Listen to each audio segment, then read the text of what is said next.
fast pick her up, no pressure.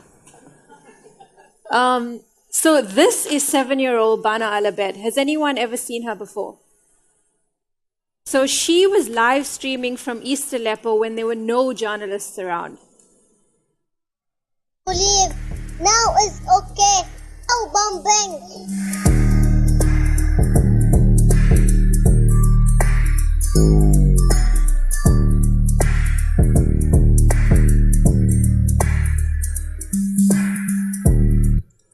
Family members of young black men being gunned down by police officers in the United States went live on Facebook. He was trying to get out his ID and his wallet out his pocket, and he let the officer know that he had a firearm and he was reaching for his wallet. And 30-year-old Rania Ibrahim was stuck on the 23rd floor of the Grenfell Tower during the fire. And she did two things. She went live on Facebook and she did a Snapchat story. We're stuck on the 23rd floor! Alarm! There's too many people stuck upstairs! Allah. Ya Allah.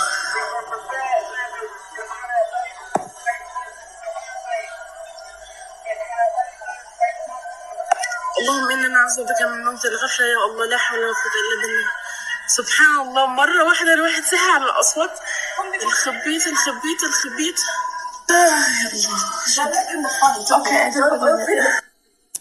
And during the Las Vegas attack, the first footage that I saw of real people on the ground in their perspectives was from a Snapchat map story. It's not hitting anything, guys. No hits. There's no hits. It's just sounds right now. Shooting out here.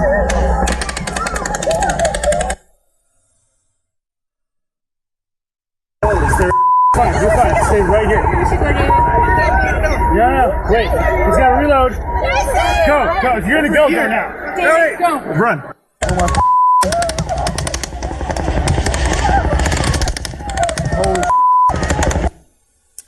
And since 9/11, it hasn't been big broadcast cameras that have captured the world's biggest atrocities and human rights abuses. It's been people on the ground with their mobile phones. And this new access to internet that is being increasingly becoming regarded as a basic human right, at the intersection of this access to mobile phones and this more connected population and a democratized media landscape, we'll start to see, and we're already seeing, more and more witnesses and evidence of human rights abuses, and more solutions and stories of hope coming out from people on the ground. But to unlock this world, we need to change. We need to change the way, not just that we publish and distribute our stories, but also the way that we gather these stories, the way that we gather the voices on the ground. In order to do that, we need to move from the centralized model of storytelling, where we're activists telling our own narratives, to this distributed model, where we're tapping into these voices and into these communities that we're working with on a daily basis. So my name is Sumaiya Omar, and I am a mobile journalist. I shoot, edit, publish, broadcast, distribute everything through my mobile phone. I co-founded a company called #OurStories, and we create shows by training communities on the fringes of society, communities that are not being heard by traditional media, that are largely underrepresented. And we train them to tell their own stories in their own voices and perspectives using mobile phones. We're currently on a 25-country tour around the world, not just training these communities, but also working with newsrooms and human rights organizations and technology companies to see where this future of storytelling and communication is going. Our strategy is completely mobile first. Like I said, we're not just interested in a mobile first publishing platform or a distribution platform. We're interested in the gathering space and the gathering of these voices and this news. For me, this is the golden age of storytelling, because everyone with a mobile phone and a story to tell can tell their ideas and share their ideas and stories online and with the world. And this democratization of media, this new landscape that we find ourselves in, only means that we have more cameras, which means more angles and more perspectives, which can only mean that we have more truth. And our audience, we need to realize that our audience are no longer just our audience. They are our creators, our collaborators, our contributors, our sharers, our conversation starters. And they're craving original stories. In all of this noise, in 2018, with this democratization of media, we see a lot of noise coming in. There's just a saturation of information. So people are craving original stories. They're craving human experiences that are not bubbling to the top of people's timelines. And with this democratization of distribution, what we as communication experts and as communicators, what we can do and what we can control is we can do impactful storytelling. Storytelling that can create change, that can continue to move this wheel of creation along. And what that means, what impactful storytelling means, it means that we have to go deeper into stories. We have to work harder to have our fingers on the pulse of these voices and of these people and of these communities. So how do we move from the centralized model to a distributed model? For me, there's 3 ways. It starts with distributed roles. Everyone everyone with a phone has the potential to be a storyteller. And so that means everyone in your organizations have potentials to be storytellers. And they have access to these amazing networks and communities and these amazing places that they go to all the time. So we need to empower people within our community, everyone in our community, to be able to tell these stories themselves. So I'm a mobile journalist, and I've been for the past 5 years. And yes, sometimes my footage is shaky. It's not always polished, but who cares? It's real. And for me, reality is the new quality. The second thing is communities. We need to empower communities because they have access to be in places that we don't. They know the stories. They know their own stories in a different way that we could ever tell those stories. So we need to empower them to tell their own stories using the mobile phone. Everyone has this piece of technology, this amazing equipment in their hands. And all we have to do is empower them, and we'll have this plethora of stories just coming in. In India, my co-founder, Yusuf, he went to train a group of waste pickers. These guys who collect garbage in New Delhi. And he trained them how to use Instagram stories to tell their stories. और मैं इसका निजामुद्दीन में live हूं। Nizamuddin Westfield community में hold down the white button for 10 seconds and take a video. We're doing a mobile journalism session here in Nizamuddin with the community. He says, I'm not going to give up because I need to eat.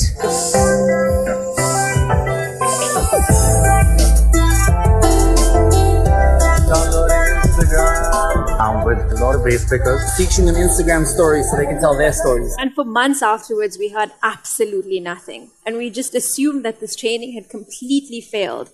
We thought that maybe they didn't have enough Wi-Fi access, or they just didn't have time in their days to tell their stories. And then in July of this year, the Indian government raised the goods and services taxes, and recyclable goods was affected. And suddenly, out of nowhere, we started seeing this hashtag waste GST come up on our timelines. And it was these very waste pickers who were telling their stories on Instagram stories. मैं निजामुद्दीन में रहता हूँ और काकानगर घर में से कूड़ा उठाने का काम करता हूँ और जीएसटी की वजह से हमारा कमाई दमाई कम हो गया और पहले आपके वीडियो बना के भेजा था लेकिन हमें इस video And someone heard them. Indian media and activists started collecting these voices. And they started talking about it and amplifying the voice of these people. A couple of months ago, about a month and a half, the Indian government reduced the taxes on waste products. And yes, it wasn't just because of these Instagram stories. It was a whole number of things and a whole number of people that added to this, to the government reducing the taxes. But of course, they played a role. They amplified their voices when nobody was listening to them in their most dire situation. Just like Rania, just like Bana, in their most dire situations, these people couldn't even read or write. But their communication with the world, their first mechanism of communication and interaction was with the camera. And the next billion users online, the next billion people to come online won't be interacting with technology through keyboards and through typing. They'll be interacting with technology through voice and through cameras. This is a story that Yusuf did in India, he was trying to tell the story of sexual abuse survivors. But because of the stigma attached to sexual abuse in India and because laws against showing the faces of sexual abuse survivors, he couldn't show the faces, but he didn't just want to silhouette their faces. He didn't just want to show their hands. He wanted to show the emotions that were in their eyes and in their mouths and in what they were saying. So he decided to use technology and he used Snapchat face filters, a seemingly frivolous app, but he used it to take that storytelling to the next level. And he gave them the phone and he asked them to choose their filters. And he told them to press down on the red button and to tell their stories. ನಾವು first ಹತ್ಬೇಕಾದ್ರೆ ತುಂಬಾ ಜೋಶ್ನಲ್ಲಿದ್ವಿ, ಖುಷಿನಲ್ಲಿದ್ವಿ. ಹತ್ತದ ತುಂಬಾ ಸುಸ್ತಾಗೋಯ್ತು. And taking that to another level, recently we were in Abu Dhabi and we were covering the story about human trafficking. And we were talking to this Nigerian woman who was trafficked from Nigeria into Abu Dhabi. And again, we wanted to tell the story of human trafficking, but she wasn't comfortable with showing her face. And we didn't want to use face filters again. So again, we started thinking about what technology we can use to take the story to the next level. So we use Snapchat spectacles. Have any of you seen Snapchat spectacles? It looks like a normal pair of glasses, but it has a camera inside of it. And you just press down on the button and it records everything. So we asked her to wear these glasses. And again, the story was told literally from her eyes, literally from her perspectives, in a completely different way that you would see otherwise. And you could see her hand movements and you could hear her voice, and it was just her speaking, just speaking naturally. And it was a whole nother perspective that we saw. But these are just some of the communities that we work with. #OurStories has lots of communities, and we interact with these communities on social media and online through different groups and lots of different groups and lots of different pages. Because we believe that having a lot of groups with a smaller number of engaged, really engaged people who are sharing, who are interacting with each other, who are starting conversations, is much more valuable than having one page with a million disengaged followers. And our communities are a large part of our conversations that we're having. They're a large part of our workflows. They send us stories. They help us verify the content. They help us share the content. They seed the stories into different groups and communities that we have no access to, that we don't even know about. Metcalfe's theory suggests that the power of your network is the number of nodes that you have. And you guys, as human rights defenders and as journalists and as communicators, you have this vast array of nodes. You have this vast array of connections and of networks. So we need to use those networks to increase the way that to better the way that we tell our stories. So if the first thing was distributed roles within our organizations, and the second thing was empowering communities, the third way to move from the centralized to this distributed model is a decentralized way of storytelling itself, changing the way that we publish our stories. This is Facebook Spaces. So this was demoed a couple of months ago by Mark Zuckerberg, and he basically transported himself and his colleague Rachel, their mini avatars, into a Puerto Rican city, and they were talking about the hurricane right after it happened. And this is some of what they were talking about. You can kind of get a sense of we're on a bridge here. It's flooded. You can get a sense of some of the damage here that the hurricanes have done. And it's this is one of the things that's really magical about virtual reality is you can get the feeling that you're really in a place, right? I mean, I probably should have mentioned this before, but Rachel and I actually aren't even, I think, in the same building in the physical world here. We're in totally different places. We're here. I mean, it feels like we're in the same place and we're making eye contact. We're talking to each other. High five. Yeah, there you go. High five. That high five basically was the headline of every newspaper and every news media organization for weeks afterward. And yes, it was insensitive to maybe do a high five in this Puerto Rican community that had just been struck by a heavy hurricane. But we completely, as media, missed the real point of this, the amazing technology that Facebook has provided us with to tell better stories, to consume stories in a different way, to interact with our communities and with our audiences in a completely different way. History always gives us the building blocks for what we can what's to come in the future. And this was at the intersection of live, of VR, of social. None of these things have single-handedly been the golden goose, but together they form something really amazing and really cool. So we need to master technology. We need to invest in innovation. And this will help us tell more impactful stories. And at the intersection of technology and impactful storytelling, that is where your sweet spot is. That's where Communication 2.0 is. And yes, we're not there yet. We are still consuming on a mobile. We're still watching big TV screens. But my generation is the same people that brought you the toilet selfie. We're the same people that run after Pokemon Go virtual characters. So we're ready for it. And communicators and media and journalists and human rights defenders, we all have to be ready for when this virtual world becomes a reality. So whatever the next big thing is, and we talk about a lot of next big things, whether it's AI, whether it's AR, whether it's live, whether it's blockchain, all of these things, whatever they are, we're no longer settling for micro victories of hijacked attention. We no longer just want to see the refugee narratives of young brown men in rubber dinghies. We want to see more durable storytelling. We want to see more durable solution storytelling.